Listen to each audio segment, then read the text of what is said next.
بسم اللہ الرحمن الرحیم۔ J.Inspire سے میں ہوں اقبال جنجوعہ۔ ناظرین، 586 قبل مسیح میں بخت نصر نے اسرائیل کے ملک پر حملہ کیا، ان کا ہیکل مکمل طور پر تباہ و برباد کر دیا۔ ہیکل میں سے تابوت سکینہ نکالا، 6 لاکھ کے قریب یہودیوں کو قتل کیا اور تقریباً 2 لاکھ یہودیوں کو قید کیا اور اپنے ساتھ بابل یعنی عراق لے گیا۔ شہر سے باہر یہودی غلاموں کی ایک بستی تعمیر کی گئی جس کا نام تل ابیب رکھا گیا۔ 70 سال تک ہیکل سلیمانی صفحہ ہستی سے مٹا رہا۔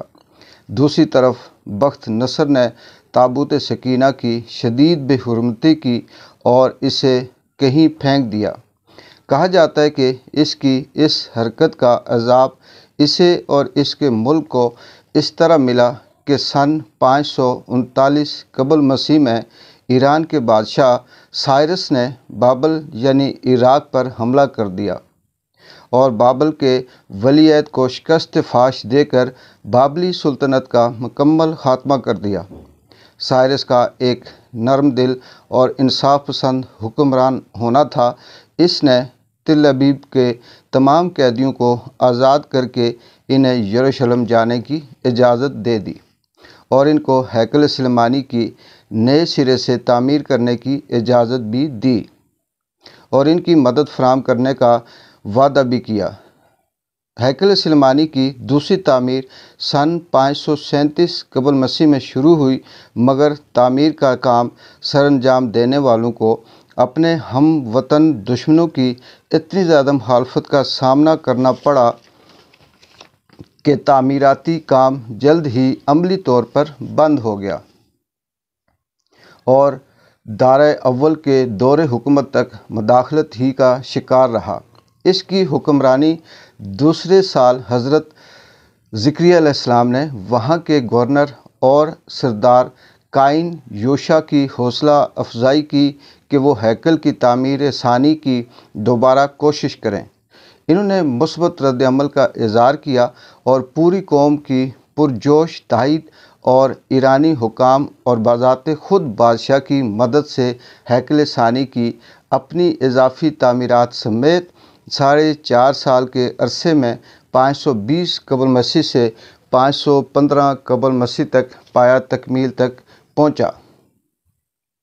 مگر اس بار ہیکل میں تابوت سکینہ نہیں مل سکا۔ اس کے بارے میں آج تک کسی کو معلوم نہیں کہ بخت نصر نے تابوت سکینہ کو کہاں پھینکا۔ کچھ لوگوں کا کہنا ہے کہ اس مقدس صندوق کو مزید توہین سے بچانے کے لیے اسے اللہ کے حکم سے کسی محفوظ مقام پر معجزانہ طور پر چھپا دیا گیا جس کا کسی انسان کو علم نہیں، مگر یہودی اس کی تلاش میں پورے کرۂ ارض کو کھود ڈالنا چاہتے ہیں۔ در حقیقت ہیکل سلیمانی کو 3 بار تعمیر کیا گیا۔ ہیروڈس بادشاہ، جو کہ حضرت عیسیٰ علیہ السلام کی پیدائش سے چند سال پہلے کا بادشاہ تھا، اس نے ہیکل سلیمانی کی بہتر طریقے سے تعمیر کی نیت کی تو یہودیوں کے دل میں خوف پیدا ہوا کہ اگر اسے نئے سرے سے تعمیر کے لیے گرایا گیا تو دوبارہ تعمیر نہیں ہوگا۔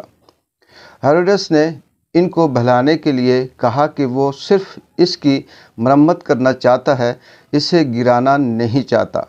چنانچہ سن 19 قبل مسیح ہیکل کے ایک طرف کے حصے کو گرا کر اسے تبدیلی کے ساتھ اور کچھ وسیع کر کے تعمیر کروایا گیا۔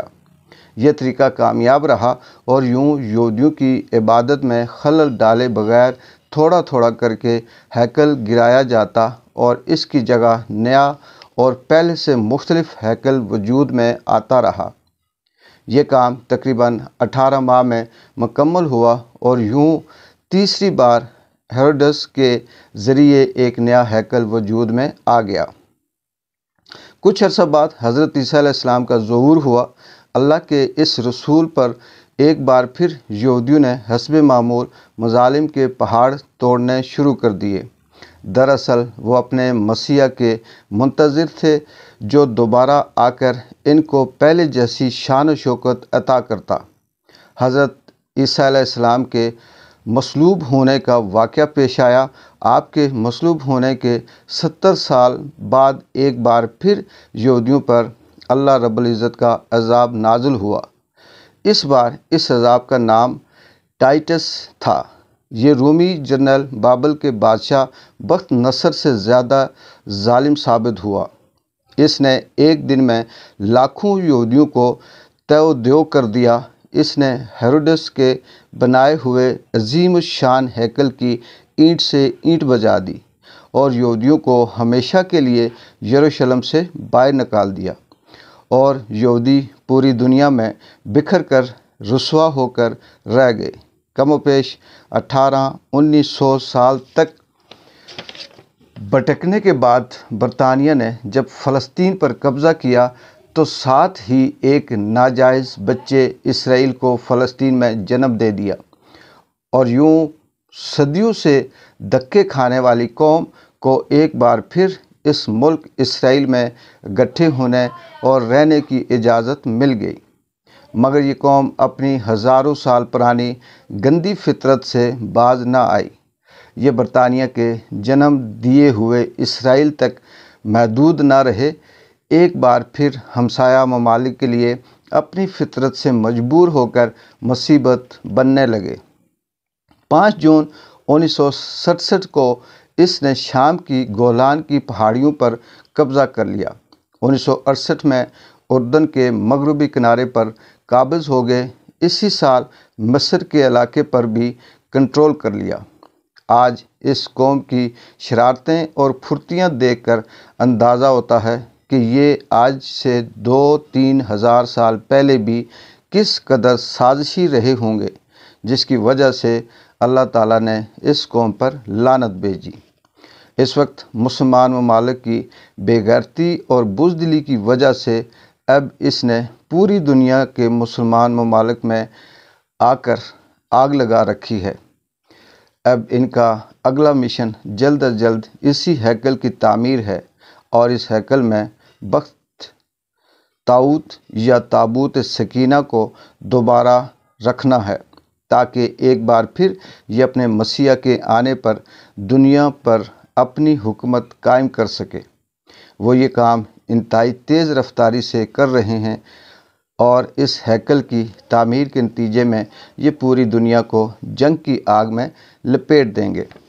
ناظرین، یہ تھا تابوت سکینہ اور ہیکل سلیمانی کا تاریخی پس منظر، اور اس سے اگر ہم تاریخ اٹھا کر یہ دیکھیں تو ہمیں یہ لگتا ہے کہ اس وقت اسرائیل جو فلسطینیوں کے ساتھ ظلم کر رہا ہے، اور اس کے ساتھ جس طرح سے مسلم ممالک خاموشی سے تماشائی بنے بیٹھے ہیں، اپنے بیانات کی حد تک ہیں، اس سے یہ لگتا ہے کہ بالکل تاریخ پہ جو لکھا ہوا ایک ایک حرف سچا ثابت ہو رہا ہے۔ آنے والے وقت میں لگتا یہی ہے کہ فلسطین کو ایک بار پھر صفحہ ہستی سے مٹا دیا جائے گا، اور اس میں یہودی اسرائیلی قابض ہوں گے۔ بعد میں پھر کوئی قابل سے یا غیرت مند قوم کا اگر کوئی گروپ اٹھے گا اور دوبارہ سے وہ اس پہ جہاد کرے گا، اور اس کے بعد اگر جو تاریخ کہتی ہے کہ یہیں سے جنگ بھی شروع ہوگی اور یہیں سے اسلام کا غلبہ بھی ہوگا۔ اللہ تعالیٰ مسلمانوں کو غیرت دے، مسلمانوں کو ہمت دے، مسلمانوں کے اندر اپنی جو پرانی روایات ہیں ان کو دوبارہ سے بیدار کرے، تاکہ وہ مسلمان سب ایک ہو کر اس یہودی لابی کا مقابلہ کر سکیں اور اسلام کا سر فخر سے بلند کر سکیں۔ مگر تاحال اس طرح کی کوئی صورتحال نظر نہیں آتی۔ اسی تاریخی پس منظر کے ساتھ اقبال جنجوعہ کو اجازت دیں۔ انشاءاللہ اگلی کسی قسط میں اسی طرح کی فلسطین یا دیگر جو اسلامی ممالک کی تاریخی پس منظر ہسٹری ہے اسے لے کر آپ کے سامنے پیش ہوں گے۔ تب تک کے لیے اللہ حافظ۔